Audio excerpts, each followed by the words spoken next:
Question number 1. The engineers are designing a 5-story parking garage in an area where seismic activity has been detected. They are planning to do tests to make sure the parking garage can withstand an earthquake. Which would be the most effective procedure for these tests? Okay, let's look at the possible answers and see what would be the most effective. Here they give us a nice hint with it in bold, most effective. So we're looking, there might be more than one possible correct answer, but we're going to go with the one that is the best answer. So A, apply simulated earthquake forces to a scale model of the garage. Well, this one makes sense. We would, instead of building a full garage and testing it, we're going to test it on a model first and see those simulated earthquake forces to see if that would withstand. So that one kind of makes sense. We'll come back to that one after checking the others. B, apply simulated earthquake forces during construction of the garage. Well, this might work also. Maybe if while you're building it, you could test the seismic activity and see how it would be impacted and maybe modify the plan for the rest of the garage, but it's not going to give you a full test as to what the garage would be like, what the impact would be like after the garage is built completely. So this one, although it would kind of work, it's probably not most effective as A. So already we think A is a better answer, so we can cross out B.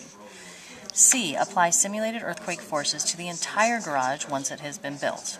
Well, this one, we'll definitely test it. If we test the whole garage after it's done, we'll know if it can withstand the forces. But if it can't, then that's a lot of money and expense and time put in after the fact. So this one doesn't make as much sense either. It would make much more sense to test on a model before building the entire structure. Last answer, D, apply simulated earthquake forces that were used on other garages built in the same area. This one is a possibility. It could be done. However, if these garages don't withstand it, then they're destroyed. But also, these garages may have been built with different designs, so it wouldn't really test the design for this new parking garage that they're building. So that one also is not as good of an answer as A. So we'll cross that one out, and A is the correct answer. 2 on the FCAT science sample questions. Let me read the question first. It says light travels at the speed of 300,000 kilometers per second. Which of these would light take the longest time to cross? And the choices are galaxy, nebula, star system, and solar system. Well, in order to answer this question, you would need to know which of those 4 choices was the biggest. So let's take a look at each choice. For F, galaxy, an example of a galaxy would be the Milky Way galaxy. And I'm just going to draw a little picture here of what the Milky Way galaxy would look like from the side. The Milky Way galaxy is a spiral galaxy. It's very large. The next choice, nebula, is really something that's just a group of gases and dust. A nebula in relation to a galaxy is much smaller.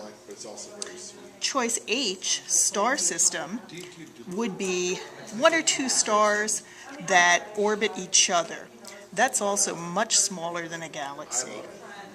And the final choice, solar system, our solar system is located on just one small part of the Milky Way galaxy.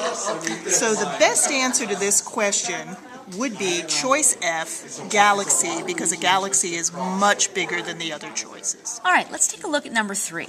Studies from 1830 indicate that a remote island chain in the Pacific Ocean had 13 separate species of finches, which are a type of bird. Each finch species had a distinct beak shape that was specialized for eating a particular type of food. In spite of these differences, there were strong similarities shared by the finches. A scientist hypothesized that the 13 species of finches descended from a common ancestor. Which of the following factors produced variation in the finch species? All right, so we've got a couple of things going on here, so let's sort of dissect the question. First of all, we're talking about several different species of birds, and you'll see here that I've shown them with different beak shapes. birds will have very different beak shapes based on what they eat. This one, for instance, has a beak that's almost like a nutcracker because he's a seed eater. Whereas your birds that might eat something like worms or insects, they're going to have long, skinny beaks so that they can stick it into like a hole in a tree to get the insect out. And birds that have beaks that are sort of a combination of the two often eat more than one thing. They might eat seeds as well as insects. So you've got each different beak is specialized for a particular type of food. But you also see similarities in these animals. They might be about the same size, they might have similar color patterns, so that we know that if we see a lot of similarities, that there's probably a relationship, that all of them have what we call a common ancestor. And a common ancestor means that way back, before 1830, that there was probably only one type of finch that somehow made its way to the island. And maybe it had a beak that looked sort of like this. And as the finches started to move throughout the island and started to occupy different habitats,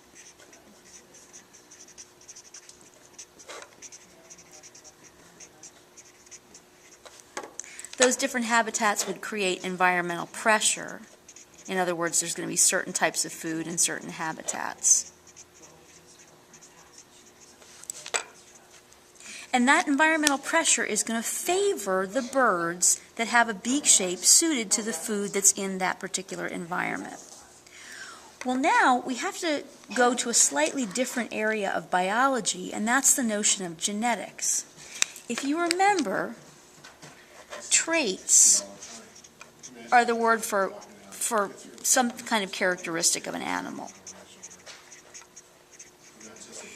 And you may also remember that it's actually an animal's DNA or genetic code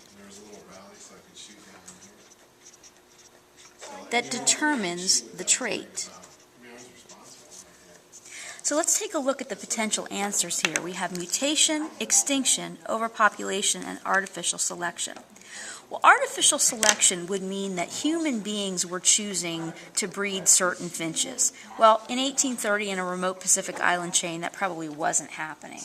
So we can eliminate answer D. Overpopulation would result in lots of finches, but not necessarily in finches of different beak types. Extinction would mean the elimination of the finches entirely, and so they wouldn't have the opportunity to develop different types of beaks. And so the answer that we're left with is mutation.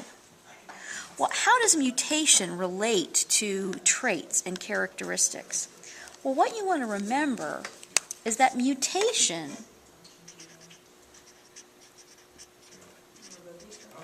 can cause what we call a change, and I'm going to use the little triangle delta to symbolize change. A mutation can cause change in the DNA or the genetic code, and that can result in a new trait.